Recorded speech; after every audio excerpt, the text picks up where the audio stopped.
Hello my friends, today we're looking at art from the National Museum of African American History and Culture in Washington, D.C. In the past few years I've been trying to learn more about the Diaspora, but as many of you are aware, my main focus is studying the African continent itself. So my knowledge of the Diaspora is not quite as robust. The art gallery that we're looking at focuses on one part of the Diaspora, which is the arts of African Americans.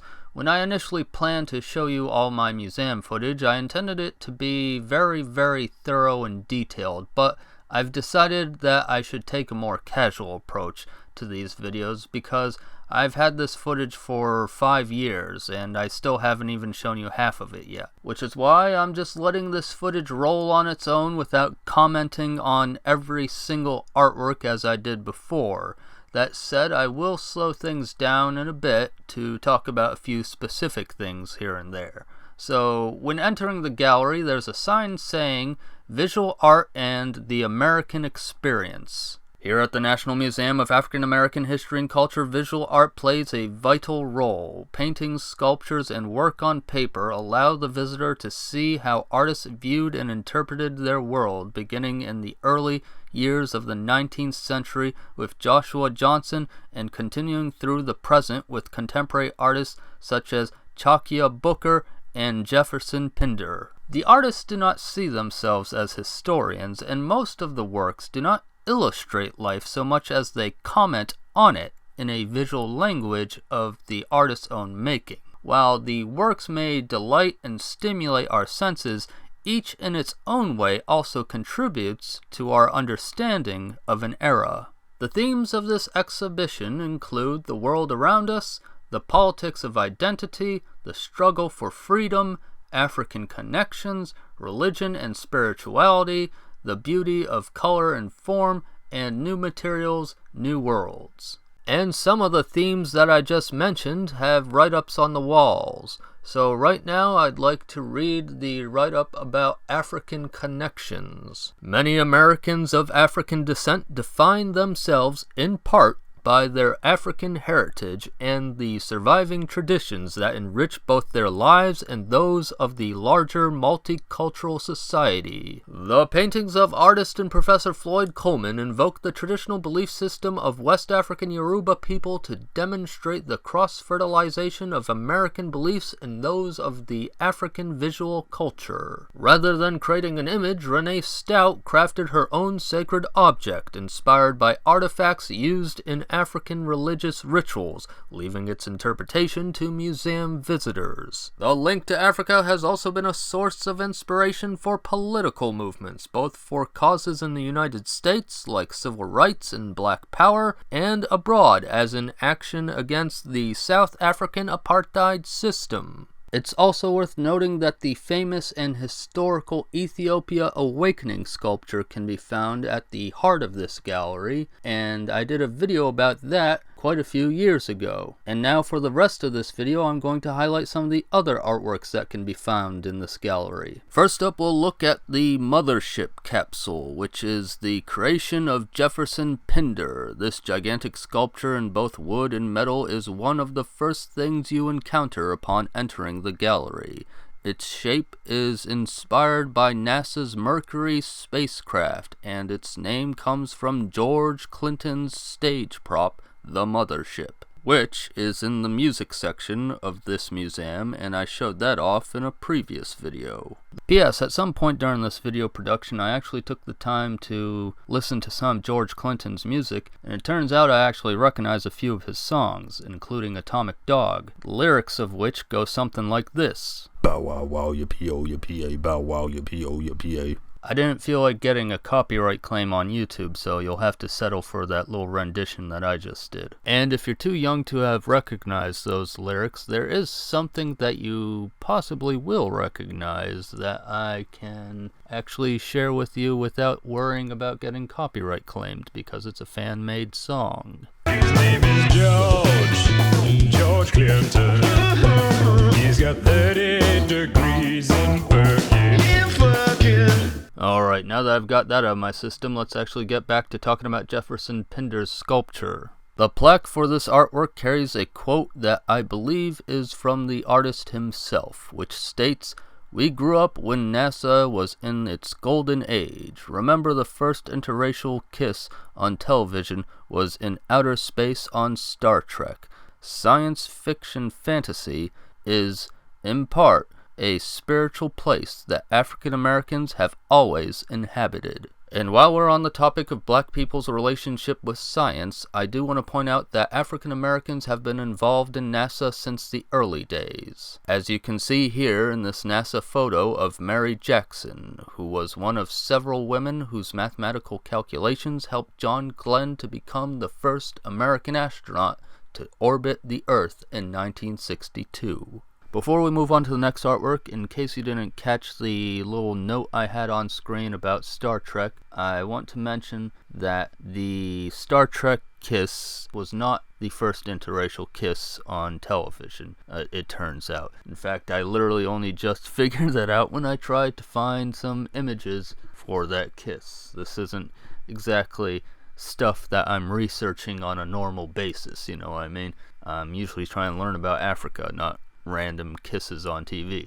But apparently, there were several instances that predate that interracial kiss. But regardless of that, clearly the interracial kiss that happened on Star Trek had a big impact on American culture. Our second featured artwork for this gallery is Urban Mask, made by Chakaia Booker, because of course I gotta talk about a mask. Chakaia Booker's choice of material, used in abandoned tires, may have a variety of symbolic meanings that are as complex and layered as the work itself. The concept of repurposing discarded objects and creating something vital and beautiful relates to the African American historical concept of making a way out of no way. Black people were often forced to transform discarded materials into something useful and meaningful. The urban mask suggests the notion of the inner city, an area generally perceived as a ghetto populated by black and brown people. Her use of the word mask alludes to the acts of performance as well as concealment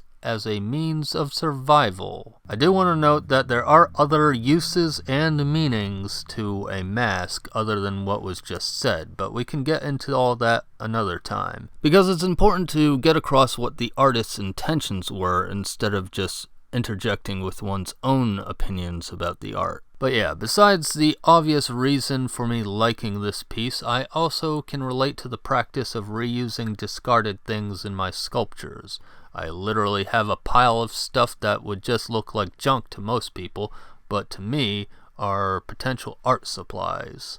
The next two artists are actually featured in one of my art history books, so it was neat to see their works in person. What we're looking at now is titled Ceremonial Object. It's the work of Renee Stout. Her artworks often involve the refashioning of ordinary objects into items of spiritual significance. It is her belief that the things we take for granted are important markers in both our lives and the lives of those who came before us. She is, in my opinion, a great example of why African Americans should have more access to the art of their African ancestors, because one of the big inspirational wells that she draws from for her creative output stems from a Central African Nkisi Nkondi that she was able to see on a regular basis when she took Saturday art classes at a local museum. One of her most directly related works to the Nkisi Nkondi is her piece titled Fetish Number 2. Since I plan to eventually do a video about the Nkisi Nkondi, I won't really say a whole lot about it here, but I will note that it contains a potent medicine inside of it. And speaking of medicine, I do get a sort of medicine vibe from her Ceremonial Object, which not only shares the Nkisi's tendency to have many attachments to it, but it also reminds me of medicine containers found in East Africa. Like, for example, this horn container that I have on screen here, which is from Tanzania. Finally, let's discuss James Phillips' painting known as Sankofa 2. Of all the art in this gallery, I would pick this as my favorite. I really enjoy James Phillips' style, in which he incorporates African patterns and symbols with psychedelic colors in a very balanced but simultaneously asymmetric composition. There's at least 3 Adinkra symbols that I can see here, the focal one being the heart-shaped Sankofa, which also gives the title of this painting. It is related to the importance of learning from the past. We can also see the Dwen Niem Men. Dwen Niem Men. Some of these things are pretty hard to pronounce, so give me a break. It's the one that resembles curling ram horns, and it symbolizes humility and strength. And then just above that we have 2 twisting forms which are known as Nkayem Kayem.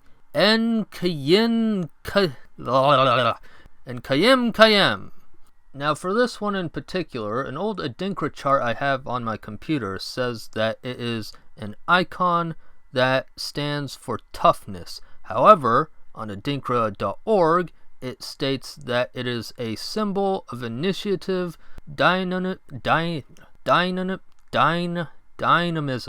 Geez, I can't even say English words these days.